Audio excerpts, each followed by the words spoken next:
Dari zaman Mima bahas anime Takagi-san, beberapa dari kalian udah nagih Mima untuk review anime yang berjudul The Angel Next Door Spoil Me Rotten. Buat yang belum tahu ini anime tentang apa, jadi anime ini tuh menceritakan tentang seorang siswa SMA yang bernama Amane Fujimiya yang tiba-tiba saja dimanjakan oleh tetangga sebelahnya yang bernama Mahiru Shina. Dan siapa sangka loh kalau Mahiru adalah gadis yang sangat populer di sekolah, bahkan dia dijuluki bidadari. Alasan Mahiru membantu Amane karena secara tidak sengaja Mahiru melihat isi apartemen Amane yang sangat berantakan. Mahiru sangat tidak suka melihat hal berantakan seperti ini. Maka dari itu Mahiru jadi ingin membersihkan apartemen Amane. Tapi lambat laun Mahiru jadi keenakan mengurus Amane. Dari merapikan rumah sampai memberikan makanan setiap harinya. Kebersamaan ini mereka akan sembunyikan dari teman sekolahnya karena akan jadi berita besar kan jika anak pendiam seperti Amane tiba-tiba dekat dengan bidadari seperti Mahiru. Apakah kebersamaan ini akan memicu rasa suka? Terus apakah teman sekolah mereka ada yang memergoki nggak ya? Kalau penasaran, yuk kita tonton aja sekarang juga. Inilah dia The Angel Next Door Spoil Me Rotten. Cuaca hari ini hujan deras dan seorang siswa bernama Amane Fujimiya secara tidak sengaja melihat seorang gadis yang termenung di bawah hujan yang sangat deras. Awalnya Amane ingin membiarkan gadis itu seorang diri, tapi melihat bajunya yang sudah basah kuyup, Amane pun menghampiri gadis itu untuk meminjamkan payungnya. Gadis cantik ini bernama Mahiru Shina, seorang gadis yang sangat populer di sekolah. Dia berprestasi secara akademik maupun non-akademik. Bahkan kesempurnaannya ini membuat Mahiru dijuluki sebagai bidadari oleh seluruh murid di sekolah.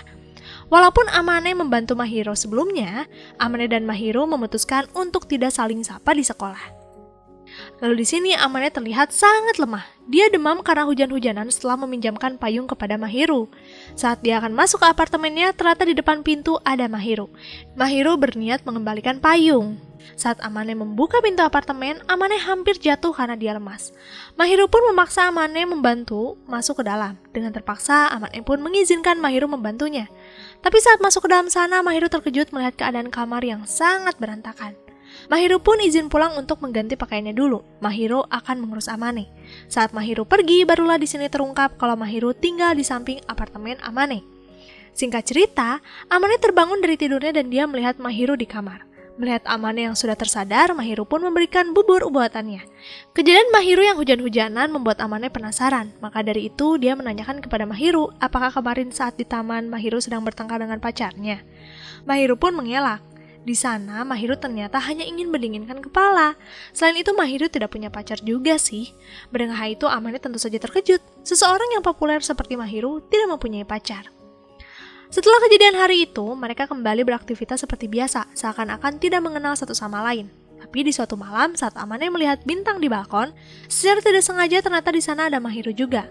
Melihat Amane yang makan minuman berenergi, Mahiru jadi geram. Dia pun meminta Amane menunggu sebentar dan tidak lama dari itu, bel apartemennya berbunyi. Ternyata Mahiru membawakan makanan untuk Amane. Mendapat makanan seperti ini tentu saja membuat Amane senang, ditambah lagi rasanya ternyata sangat enak. Di keesokan harinya, Amane ke apartemen Mahiru untuk mengembalikan kotak makanan. Tapi saat kotak itu diserahkan, Mahiru malah memberikan makanan lagi. Dan sejak saat itu, Mahiru selalu melakukan hal yang sama. Hampir setiap hari, makan malam Amane adalah buatan Mahiru. Lalu pada suatu hari, Mahiru berniat mengambil kotak makanannya. Tapi saat pintu apartemen Amane terbuka, Mahiru masih melihat kamar Amane yang sangat berantakan. Mahiru kembali geram, karena ternyata sampai saat ini Amane belum merapikan kamarnya. Maka dari itu, dengan terpaksa Mahiru pun masuk ke dalam untuk membantu membersihkan apartemen Amane. Pekerjaan berat ini pun akhirnya selesai dan sebelum pulang Amane mentraktir Mahiru makan pizza. Mahiru sangat senang, karena baru kali ini dia makan makanan cepat saji. Mahiru ini adalah anak yang terlahir berkecukupan. Dia biasa makan makanan buatan dari pembantunya. Setelah selesai makan, Mahiru menekankan kepada Amane kalau tujuan membantu Amane karena Mahiru suka memasak makanan enak. Selain itu, dia memang tidak suka melihat sesuatu yang berantakan. Intinya jangan berpikir yang tidak-tidak. Di hari lainnya, Amane melihat Mahiru yang melamun lagi di taman. Tapi kali ini bajunya penuh bulu kucing dan terlihat kakinya kesakitan. Amane menebak pasti kakinya terkelilir dan ternyata memang benar sih. Saat stocking Mahiru dibuka, pergelangan kakinya memar. Setelah mengobati Mahiru, Amane pun meminta Mahiru menggunakan celana olahraga dan jaket Amane saja agar identitasnya tidak terbongkar karena Amane akan menggendong Mahiru pulang. Berkat pertolongan hari ini, Mahiru kembali memberikan masakan buatannya sebagai tanda terima kasih. Sebelum pergi, Mahiru meminta Amane menghangatkan lagi masakan itu. Amane pun mengucapkan terima kasih, tapi terkadang Amane penasaran dengan makanan yang masih hangat ketika selesai dimasak. Mendengar pernyataan itu, Mahiru jadi mempunyai ide untuk masak langsung di dapur Amane saja. Mereka akan membagi uang makanan agar bisa lebih berhemat. Amane tentu saja terkejut kenapa Mahiru mau melakukannya. Mahiru pun menjelaskan kenapa dia bisa seberani ini. Pertama, karena Mahiru sangat puas ketika membuat orang senang dengan masakannya. Kedua, Amane adalah orang yang tidak berani macam-macam kepada Mahiru, karena selama ini Amane terlihat lempeng-lempeng saja di depan Mahiru.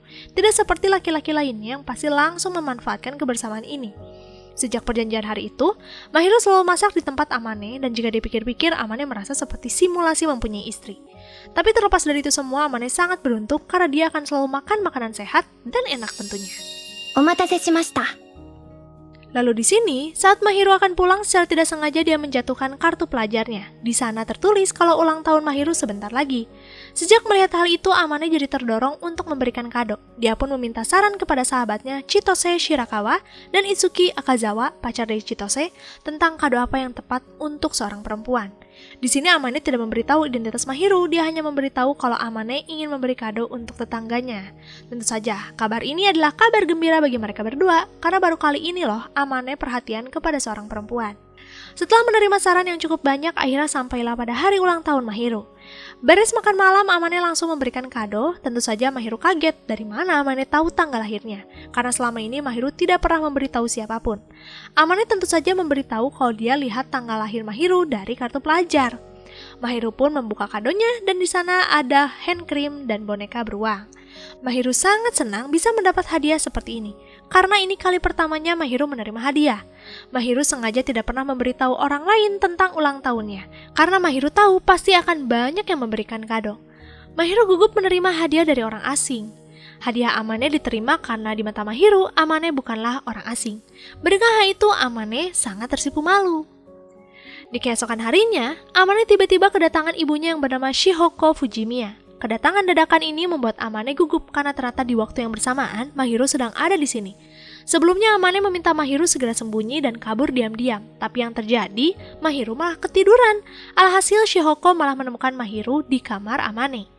Hadirnya seorang gadis di apartemen anaknya membuat Shihoko senang, karena ternyata anaknya bisa bergaul juga. Saking senangnya, saat Mahiru bangun, Shihoko mengucapkan banyak terima kasih sudah mau dekat dengan anaknya. Selain itu, Shihoko langsung meminta kontak Mahiru. Melihat tingkah ibunya yang berlebihan, Amane pun meminta Shihoko segera pulang, dan tentu saja Shihoko langsung menurutinya, karena dia menebak kalau Amane ingin berduaan dengan Mahiru. Amane tentu saja meminta maaf kepada Mahiru tentang sikap ibunya, tapi untungnya Mahiru merasa tidak keberatan, dia malah suka dengan sikap ramah Shihoko. Sebentar lagi Natal, Chitose mengajak Itsuki kekasihnya dan Amane untuk menikmati paket pizza khusus Natal. Chitose ingin merayakan malam Natal di apartemen Amane. Awalnya Amane menolaknya, tapi karena Chitose ini sangat cerewet, pada akhirnya Amane pun mengizinkannya. Karena kebersamaan dengan Mahiru tidak ingin terbongkar, maka dari itu Amane memberitahu Mahiru kalau malam Natal Mahiru tidak perlu datang ke sini. Tapi sebagai gantinya, Amane ingin mengajak Mahiru makan di sini pas hari Natalnya. Tentu saja Mahiru menerimanya karena Mahiru tidak ada janjian dengan siapapun. Malam Natal pun tiba, Chitose dan Itsuki agak curiga dengan kerapihan ruangan ini. Selain itu, Chitose mencium ada bau perempuan. Tentu saja Amane jadi gugup. Dia pun segera mengalihkan pembicaraan. Saat Amane sibuk mengalihkan pembahasan, Chitose tiba-tiba melihat salju turun, dan tentu saja Chitose dan Itsuki berlari ke balkon. Tapi sesampainya di balkon, Chitose dan Itsuki malah bertemu dengan Mahiru yang sama-sama sedang melihat salju. Nah, dari sanalah akhirnya kebersamaan Amane dan Mahiru terbongkar. Chitose langsung sadar kalau gadis tetangga yang diberi kado oleh Amane sebelumnya adalah Mahiru. Dengan terpaksa, Mahiru dan Amane pun menceritakan awal mula seperti apa. Mengetahui apa yang sudah terjadi membuat Chitose semakin senang karena bisa dekat dan mengobrol dengan seorang bidadari seperti Mahiru. Mendengar panggilan itu, Mahiru meminta untuk jangan memanggilnya bidadari karena ternyata Mahiru tidak nyaman. Sejak pertemuan ini, Mahiru akhirnya mempunyai teman dekat baru, yaitu Chitose dan Itsuki. Tapi di sini, baik Mahiru dan Amane sama-sama minta Chitose dan Itsuki untuk merahasiakan kejadian ini. Mahiru tidak ingin ada keributan berlebih di sekolah, maka dari itu, dua sejoli ini langsung berjanji akan menutupi sebaik mungkin. Di keesokan harinya, karena sudah berjanji bertemu di hari Natal, Mahiru dan Amane pun menghabiskan Natal dengan bermain game. Setelah lelah bermain game, tibalah waktunya Amane memberikan kado Natal untuk Mahiru. Mahiru pun segera membukanya dan ternyata ini dompet gantungan kunci. Amane sudah memberikan kunci apartemennya saat datang ibu Amane kan? Nah, Amane ingin Mahiru menyimpannya agar tidak kerepotan ketika masuk ke dalam apartemen Amane. Mahiru tentu saja senang. Dia pun memuji selera Amane yang ternyata bagus, sama seperti penampilannya yang keren sebelumnya. Kalimat itu tentu saja membuat Amane bingung apa maksudnya. Akhirnya Mahiru pun memberitahu kalau Mahiru tahu tentang penampilan Amane yang keren. Terbukti dari foto SMP yang dikirim Shihoko. Mahiru pun mendekat, menggeser poni Amane agar sama seperti masa SMP. Dan memang benar, Amane mempunyai sisi wajah yang tajam. Buktinya saja, Mahiru sempat terkejut loh. Diperlakukan seperti ini membuat Amane tidak nyaman, maka dari itu dia pun membalas perlakuan Mahiru. Dan di sini Amane malah melihat sisi kecantikan lain dari wajah Mahiru. Di momen ini, mereka sempat saling terdiam satu sama lain. Lalu di sini Mahiru memberikan kado Natal juga untuk Amane, sebuah shawl yang hangat. Melihat senyuman Mahiru, Amane pun memuji sikap Mahiru yang sekarang. Amane suka akan hal itu karena Mahiru seperti menjadi dirinya sendiri. Berbeda saat di sekolah, aura Mahiru seperti sulit dijangkau. Sedangkan di sini senyumannya alami. Mendengar itu Mahiru jadi salah tingkah. Saking salah tingkahnya, dia lari ke balkon. Padahal dia tidak menggunakan mantel. Untung saja Amane peka dan segera menutupi tubuh Mahiru dengan mantel. Tapi walaupun Amane menyelamatkan Mahiru dari kedinginan, ternyata fisik Mahiru sedang tidak baik karena di keesokan harinya Mahiru langsung demam dan Amane menyadarinya. Amane pun menggendong Mahiru untuk mengantarkan dia pulang, tapi di sini Mahiru tidak ingin. Amane pun meminta Mahiru pilih salah satu, diurus di kamar Amane atau kamar Mahiru. Pilihan yang sangat berat kan? Tapi pada akhirnya Mahiru minta diurus di kamar Amane saja. Mahiru sangat berterima kasih kepada Amane dan tentu saja Amane meminta Mahiru jangan merasa sungkan karena kan sebelumnya Mahiru sudah mengurus Amane. Saat Amane akan meninggalkan kamar, tiba-tiba saja Mahiru menggenggam tangan Amane. Di sini Amane untungnya langsung sadar kalau orang sakit biasanya tidak ingin ditinggal. Maka dari itu Amane menggenggam tangan Mahiru untuk meyakinkannya kalau Amane tidak akan pergi kemana-mana. Di keesokan harinya, Mahiru meminta maaf atas perlakuannya yang kemarin. Mahiru pun memberitahu kalau dia sering kesepian. Pagi sampai malam, biasanya Mahiru ditemani pembantunya. Itulah kenapa Mahiru semalam meminta Amane di sini. Sejak mendengar hal itu, Amane pun berjanji akan menemani Mahiru. Maka dari itu di malam ini, Mahiru masih boleh tidur di sini karena demamnya juga belum turun.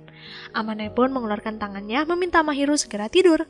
Merasakan kebersamaan seperti ini, Amane mulai merasakan debaran setiap dekat dengan Mahiru.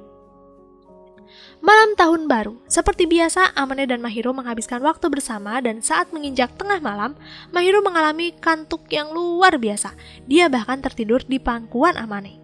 Tentu saja Amane mencoba membangunkan Mahiru, tapi kali ini Mahiru sangat terlelap. Tidak ada cara lain kan selain menidurkan Mahiru di kamar Amane.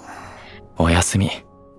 Di keesokan harinya, Mahiru terbangun dan dia terkejut melihat Amane ada di sisinya. Amane pun meyakinkan Mahiru kalau semalam tidak terjadi apapun.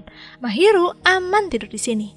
Karena malu sudah menginap lagi, Mahiru pun meminta maaf sekaligus berterima kasih kepada Amane. Di hari lainnya, Amane kedatangan ibu dan ayahnya yang bernama Shuto Fujimiya. Shihoko sangat senang melihat Mahiru juga ada di sini. Tanpa basa-basi, Shihoko pun mengajak Amane dan Mahiru pergi Hatsumode ke kuil. Kebetulan Shihoko membawakan kimono untuk Mahiru. Tentu saja Mahiru dan Amane ingin pergi ke sana, tapi sayang, kebersamaan ini mereka tidak ingin terbongkar oleh teman sekolah. Shuto pun membuat ide untuk merubah penampilan Amane juga, karena dengan begini pasti banyak yang tidak mengenali Amane. Tidak lama dari itu muncul Mahiru dengan kimononya dan terlihat Mahiru sangat cantik. Baik Mahiru dan Amane sebenarnya sama-sama terpaku dengan penampilan satu sama lain. Amane memuji Mahiru yang cantik, begitu juga Mahiru memuji Amane yang keren. Singkat cerita, mereka pun sampai di kuil. Kecantikan Mahiru tentu saja menjadi daya tarik orang sekitar yang berkunjung. Amane di sini menjaga Mahiru agar bisa berjalan dengan mudah selama menggunakan kimono, karena ternyata Mahiru sempat kesulitan. Selesai berdoa bersama, Amane meminta maaf lagi kepada Mahiru karena kelakuan ibunya yang seenaknya. Mahiru tentu saja tidak keberatan. Mahiru bahkan mengatakan kalau kebersamaan ini adalah kebersamaan yang sangat Mahiru dambakan. Libur telah usai dan di sekolah mulai beredar kabar tentang kebersamaan Mahiru dengan seorang pria. Seisi sekolah mempertanyakan siapa pacar Mahiru pada hari itu. Sesuai dengan dugaan ayahnya Amane, banyak yang tidak mengenali Amane. Amane dan Mahiru tentu saja berdiskusi tentang kejadian hari ini. Mahiru sampai saat ini masih menjelaskan ke orang sekitarnya kalau yang bersama Mahiru adalah kenalan biasa. Amane pun mengucapkan syukur karena tidak ada yang sadar kalau laki-laki itu adalah Amane. Jika saja ada yang sadar betapa kacaunya rumor di sekolah, seorang bidadari berpacaran dengan seorang seperti Amane. Mendengar hal itu, Mahiru tiba-tiba jadi kesal. Mahiru tidak suka mendengar Amane yang merendahkan dirinya sendiri. Bagi Mahiru, Amane adalah orang yang baik, bahkan jika Amane mengurus diri terlihat kok ketampanan Amane. Mendengar semua pujian itu membuat Amane sangat salah tingkah. Saking malunya, dia memutuskan untuk pergi mencuci piring saja. Sebentar lagi Valentine. Mahiru dan Amane menyadari hal itu karena Chitose yang datang meminta saran kepada Amane tentang hadiah yang pas untuk Itsuki. Menyadari adanya Valentine, Mahiru jadi kepikiran memberikan coklat untuk Amane. Tapi karena dia sangat malu, maka dari itu Mahiru memutuskan memberikan coklat kepada Amane dengan cara menggantungnya di pintu apartemen saja saat dia pulang. Di keesokan harinya, Amane pulang dan melihat Mahiru yang sudah ada di ruang tengah.